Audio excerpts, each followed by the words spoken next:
Good morning, students. Next, mechanism of hormone action. How to function of hormone inside the cells or a particular organs. ஒரு organs மேலேயோ அல்லது ஒரு cells மேலேயோ how to function the hormones. சரிங்களா, அதான் நம்ம பார்க்க போகிறோம். ஹார்மோன் சர்க்குலேட் இன் த பிளட்டில் தான் ஹார்மோன் வந்து சர்க்குலேட் ஆகிட்ருக்கும். வேறு எங்கேயும் அது சர்க்குலேட் ஆகாது. அதுக்கு வந்து என்ன கிடையாது அப்படின்னா டக்ட்டுங்கிறது கிடையாது.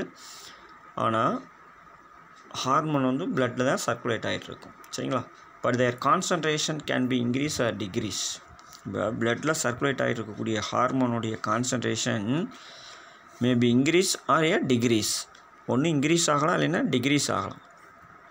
சரிங்களா, based on the requirement of body. எதை பொறுத்து அப்படின்னு சொல்லி பார்த்தீங்கன்னா ரெக்யர்மெண்ட் ஆஃப் பாடி அப்படின்னு சொல்ல பொறுத்து. இங்கே ஒரு டயக்ராம் இருக்கும். இந்த டயக்ராம் கொஞ்சம் பாருங்களேன். இப்போ இந்த ஹார்மோன் இருக்குது. இந்த ஹார்மோன் வந்து இந்த செல்ஸ்க்குள்ளே போகணும் அப்படின்னா என்ன நடக்கணும் அப்படின்னு சொல்லி பார்த்தீங்கன்னா,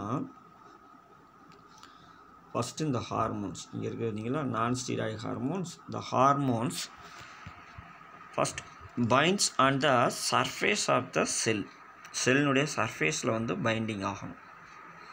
சரிங்களா, பைண்டிங் ஆனோடனே அது அப்படியே என்ன ஆகும் அப்படின்னு சொல்லி பார்த்தீங்கன்னா செகண்டரி மெசேஞ்சரை பாஸ் பண்ணும். இந்த ப்ரைமரி மெசேஞ்சராக இருக்கிறது யார் அப்படின்னு சொல்லி பார்த்தீங்கன்னா ஹார்மோன்ஸு. இந்த ஹார்மோன்ஸ் வந்து பைண்டிங் ஆனோடனே செகண்டரி மெசேஞ்சர் பாஸ் ஆகும். சரியா, ஜிடிபி அப்படிங்கிறது. ஜிடிபி அப்படியே என்ன ஆகுது, ஜிடிபியாக மாறுது. மறுபடியும் ஒரு ஏடிபி மாலிகுல்ஸ் வந்து கம்பைன் ஆகுது. உடனே நமக்கு cyclic AMP second messenger pass ஆச்சு. இந்த செகண்ட் மெசேஞ்சர் வந்து அடுத்து என்ன ஒன்று அப்படின்னு சொல்லிங்கன்னா செல்ஸுக்குள்ளே ஃபங்க்ஷனிங் ஆக ஆரம்பிச்சிருங்க. புரிஞ்சுதுங்களா ஸ்டூடெண்ட்ஸ்? புரிஞ்சுக்கணும்னு நினைக்கிறேன். ஹார்மோன் வந்து பிளட்டில் சர்க்குலேட் ஆகிட்ருக்கும். ஹார்மோனுடைய லெவல் வந்து இன்க்ரீஸ் ஆகலாம் அல்லது டிக்ரீஸ் ஆகலாம், பேஸ்டு ஆன் த பாடிஸினுடைய நீடை பொறுத்து.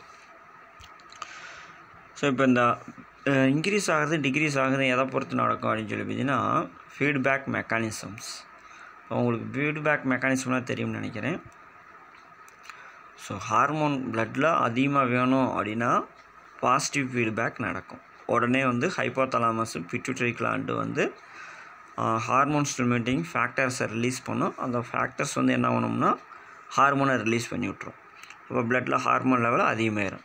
ஸோ பிளட்டில் ஹார்மோன் லெவல் அதிகமானோடனே மறுபடியும் இந்த இன்ஃபர்மேஷன் எங்கே போகும் அப்படின்னு சொல்லி பார்த்தீங்கன்னா ஹைப்போதலாமஸ் அல்லது பிட்யூட்டரி கிளாண்டுக்கு போகும். இப்போ என்ன நடக்கும், உடனே பிளட்டில் ஹார்மோன் லெவல் குறையும்.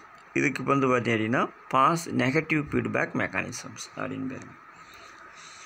Decrease based on their requirement of body. This is controlled by feedback mechanism. This mechanism controls the secretion of endocrine gland by the stimulating of hypothalamus, pituitary or both, which in turn governs the secretion of a particular hormone. In a positive feedback mechanism, the secretion of hormone increase, whereas in negative feedback mechanism, further secretion of hormone is slow down ஆகிவிட்டும். Positive feedback மெக்கானிசம்னா hormone வந்து அதிகமாக secretion பண்ண வைக்கும். Negative feedback மெக்கானிசம்னா hormone வந்து ஸ்லோவாக secretion பண்ண வைக்கும். Feedback mechanism are the key factors for maintaining homeostasis in our body. இந்த நெகட்டிவ் ஃபீட்பேக் மெக்கானிசம் தான் என்ன வந்து நம்ம உடம்புல போதுமான அளவுக்கு ஹார்மோன் இருக்கிறதே உறுதிப்படுத்துகிறதுங்கிறாங்க. Hormones are classified into 3 groups. Hormones வந்து பேசிக்கலாக வந்து 3 குரூப்ஸாக டிவைட் பண்ணியிருப்பாங்க. ஒன்று வந்து என்ன அப்படின்னு சொல்லி பார்த்தீங்கன்னா பெப்டைடு ஹார்மோன்ஸு, ஸ்டீராய்டு ஹார்மோன்ஸு, அடுத்து அமினோ ஆசிட் டெரிவ்டு ஹார்மோன்ஸ் அப்படின்னு 3 டைப்ஸாக பிரிச்சுருப்பாங்க. நோட் பண்ணி வச்சுக்கோங்க. ஹார்மோன்ஸ் வந்து 3 டைப்ஸு. ஒன்று வந்து பெப்டைடு ஹார்மோன், ஸ்டீராய்டு ஹார்மோன், லாஸ்ட்டாக வந்து அமினோ ஆசிட் டெரிவ்டு ஹார்மோன்ஸ் அப்படின்ட்டுங்க.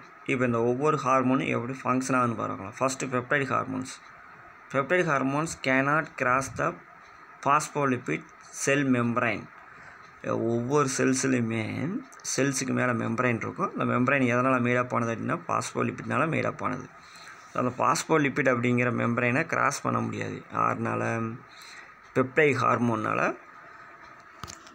இந்த பாஸ்போலிபிட்ஸ் அப்படிங்கிற மெம்பரைனை கிராஸ் பண்ணி செல்ஸுக்கு உள்ளே போக முடியாதுங்க. And bind to the receptor on their exterior cell membrane or cell surface. கீழே ஒரு டயக்ராம் இருக்கும் உங்களுக்கு புக்கில், இதை கொஞ்சம் பார்த்துக்குங்க. என்ன பண்ணுது அப்படின்னா, ஸ்டீராய்டு ஹார்மோன் நேரடியாக அதோடைய ரிசப்டாரோட பைண்டிங் ஆகி நேராக நியூக்ளியஸ்குள்ளே போய் டிஎன்ஏனுடைய ஃபங்க்ஷனை ஆல்ட்ரேஷன் பண்ணி எம்ஆர்என்ஏ சிந்தசிஸ் பண்ணுது. இந்த எம்ஆர்என்ஏ வந்து ப்ரோட்டீனை சிந்தசிஸ் பண்ணிடும். இது நியூ ப்ரோட்டீனாக இருந்து அந்த செல்ஸுக்கு யூஸ் ஆகும். இது வந்து ஸ்டீராய்டு ஹார்மோனுடைய ஃபங்க்ஷனுங்க.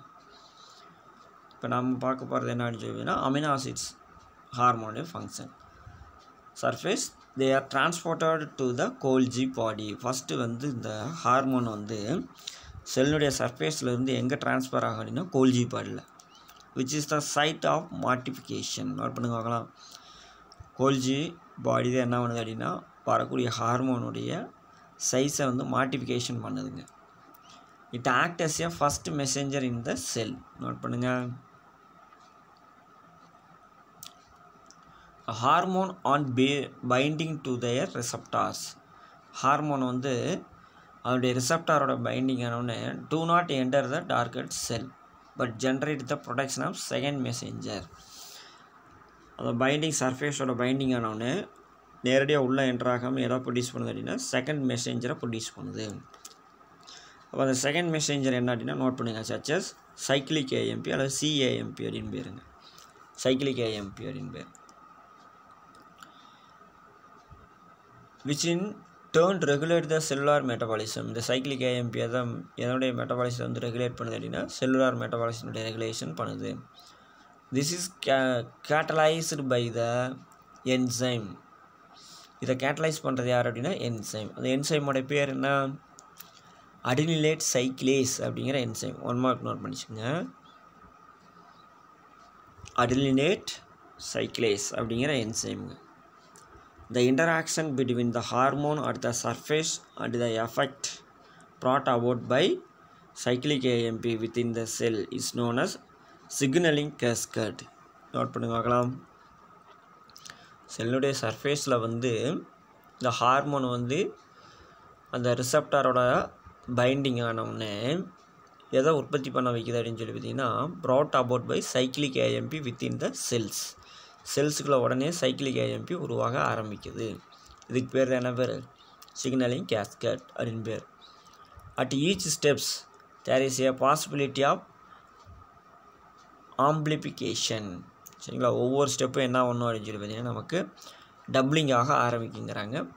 ஃபஸ்ட் நம்ம ஒவ்வொரு ஸ்டெப்பாக பார்ப்போம். ஃபஸ்ட்டு ஸ்டெப் என்ன அப்படின்னா, one hormone molecules May find to the multiple receptor molecules. ஒவ்வொரு ஹார்மோனும் செல் சர்ஃபேஸில் இருக்கக்கூடிய ரிசப்டாரோட பைண்டிங் ஆகும். எப்படி பைண்டிங் ஆகும்? மல்டிபிள் ரிசப்டார்ஸ் மாலிகூல்ஸ், நிறைய ரிசப்டார் மாலிகூல்ஸோட பைண்டிங் ஆகும். யார்? ஹார்மோன். எப்போக்கு முன்னாடி?